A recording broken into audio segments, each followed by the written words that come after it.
Hello, friends, and welcome to Collecting with Stan. And today I'm doing a live for the open tag that I'm doing today. And open tag is by Tom over at Knife Delights.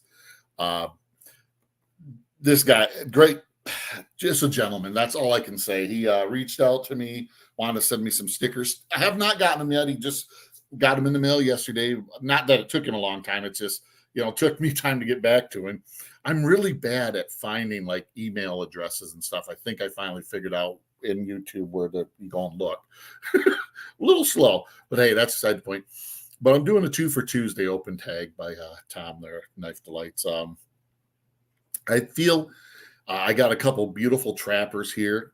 As far as my favorite pattern of slip joint knives, traditional slip joints, it would be the trapper. I know a lot of people poo-poo on the trapper because they don't like the spay blade, but here's what I find funny. Some of those people that poo-poo on the trapper because of the spay blade love a Stockman, and all the Stockman has the same clip point, spay blade, and then you got a coping blade or a sheep's foot.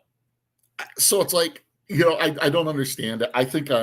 I think unfortunately sometimes in this hobby or knife collecting, just like so many other things, sometimes people just start parroting stuff instead of making thoughts for themselves. I mean, if you absolutely hate the spay blade, hey, rock on, that's fine.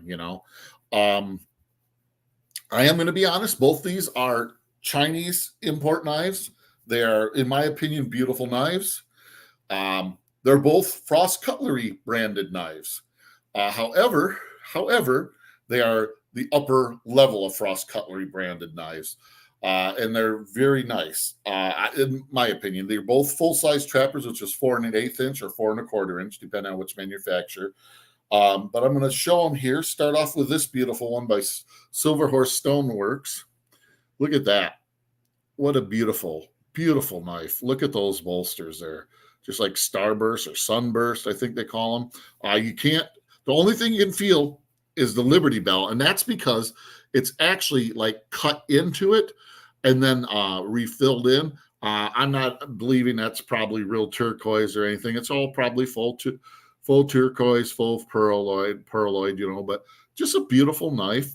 This one is very well made. You can see a little bit of a gap right what side is it? Right there. And you can see air through it, or light through it, air. Yeah, you can see air. You can see, my house is really smoky. That's why I can see the air, but you can see light through it. Hey, Tina, how are you? Thanks for joining in. But otherwise, it's a beautiful knife. Both blades are pretty well centered. The spay blade is very, very well centered, and the clip point blade just off slightly to the pile side. Fit and finish is very good. I really enjoy the fit and finish. It feels good. I mean, you can feel some transitions, but not like anything that's gonna like be bad. But yeah, it's got great walk and talk too. I was playing with it earlier. This one has half stops. Did you see that pop in that half stop? And then watch this. Get it started a little bit. Ow! This beautiful. This one has some writing on the blade, on the clip blade, and it says, "Proclaim liberty throughout all the land unto all the inhabitants thereof." Leviticus 25:10. So there's that. Try and get it where I'm not blinding anybody. It is, there's a Silver Horse Stoneworks. It is 440. I'm positive it's a 440 stainless, and there's where it says China. Thank you, Tina. I think it's a pretty design too. And again, going into a half stop, just great walk and talk. And the spay blade, very nice. Got a half stop on the spay blade. I'll wipe it down. This one is, it's definitely a spay blade. You can tell by the tip here and everything, but it is, how do I want to put it? Like this one is more like, to me, I would call this like your kitchen knife, like a butter knife type design.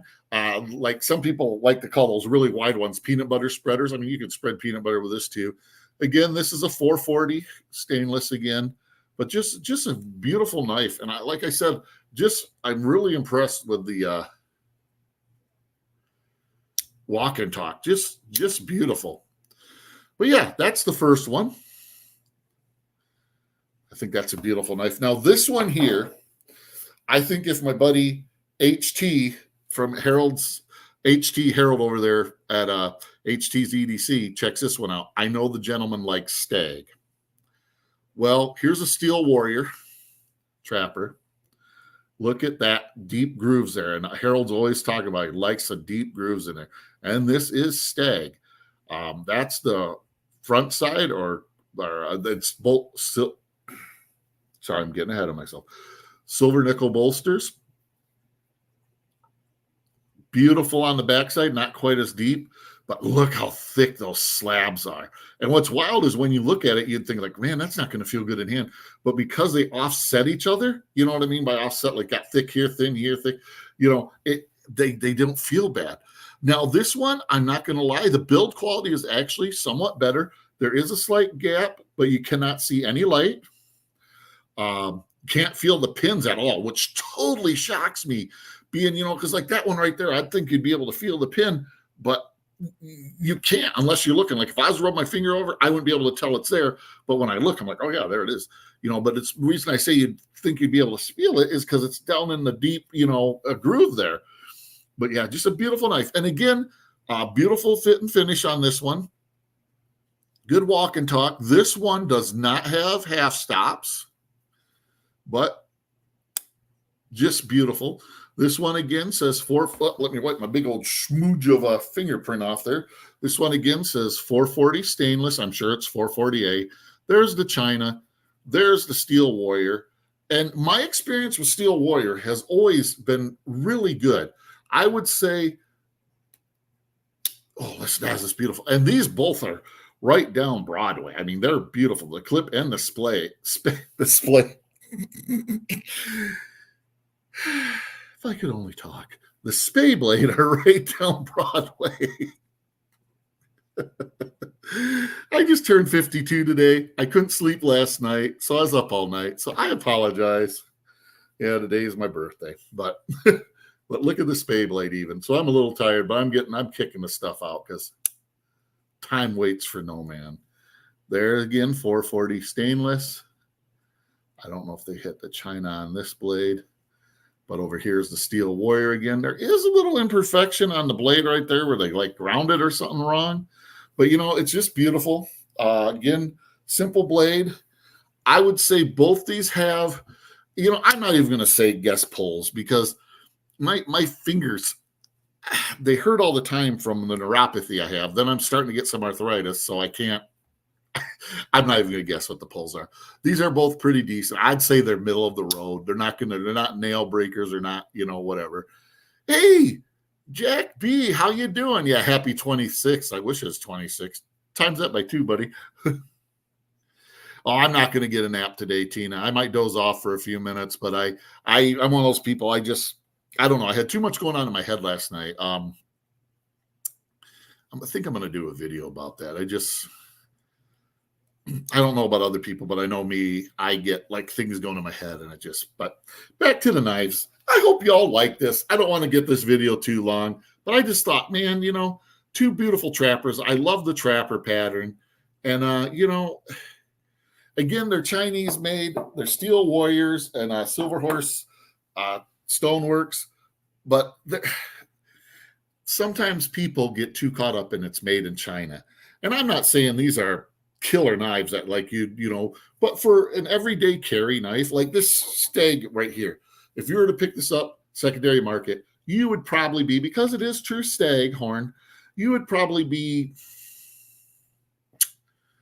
I'm going to say $25. I didn't look these up because Frost doesn't label like number theirs like Rough Rider does, but I'd probably say $20 to $30 because it's Stag.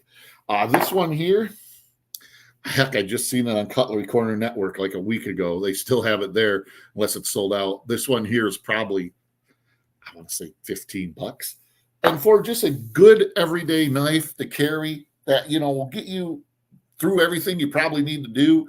Yeah, you might have to touch it up on a little stone or something or a strop at night to get the blade back, but you're good to go. So that's my 2 for Tuesday. Jack, thanks for joining. Tina, thanks for joining. Jack, congratulations on the sellout of your comic book mystery boxes. Man, I wanted to buy one, but I just got too much money going out right now. So congrats on that, though. That's awesome. I love the fact that you do that for charity, man. What knife would I recommend to carry for a female hiker? Um, Honestly, I would say the best thing I would say is, if she wants a fixed blade or something that, she can do, or, this kind of do more stuff a little bit bigger. Or honestly, you got to consider hand size. She's got to get something that fits her hand. Like for me, a smaller knife sucks for me because I have such big hands, where in turn, a trapper for her, a full size trapper, she might not like because, I'm assuming she's probably got smaller hands than I have. But then again, she might be like, that feels perfect, So, it's just that. If she's hiking, I would honestly say to carry like a smaller fixed blade, honestly, because that you can get quick access to it. You can either wear it on your belt, or you can wear it on your pack, or in your, or maybe just a nice pocket knife. It's yeah, I can understand that definitely. Well, I'm going to get out of here. I don't mean to be rude. I just want to, I don't want to keep these videos too long. Thank you all for joining in. I appreciate you all so much. Jack, if you want, email me. My email is staniblesuniverse at gmail.com, and we can talk more. Maybe I'll even give you my phone number or something. You can give me a call and we'll talk more about it. Thank you all so much for joining me. Live long, prosper, and collect your own way.